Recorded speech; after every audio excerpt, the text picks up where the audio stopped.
everyone. With Tamara Vaifanua, I'm Shara Park. New at this noon hour, jury selection is set to begin today in Arizona for the next Lori Vallow Daybell trial. In this case, the mother is charged with conspiring to kill her fourth husband, Charles Vallow. News specialist Brian Carlson is following the jury selection process for us. Brian, what do we expect today?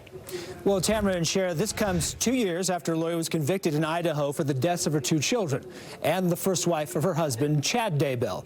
We know this trial won't look like that one. She's representing herself in this case, and because of that, she'll have a lot more face time with the jury and have a more direct role in picking them this time around. What to expect from Lori Vallow Daybell? Her recent jailhouse interview with Keith Morrison shows anything is possible. I have seen things in the future that Jesus showed me when I was in heaven, and we were not in jail, and we were not in prison, and they were still in the future from now.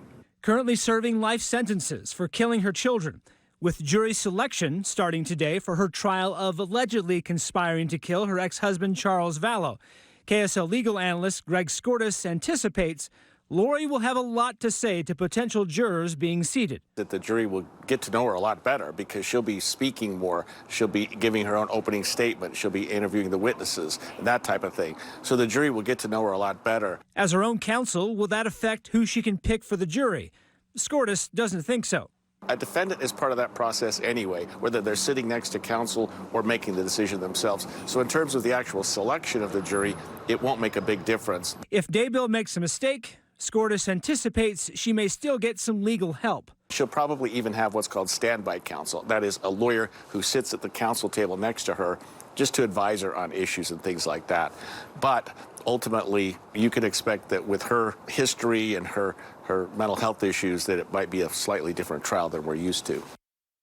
Now, Daybell and prosecutors will pick the 12 jurors with 3 to 4 alternates. Jury selection process expected to take most of the week, with opening arguments set for 1 week from today. Back to you.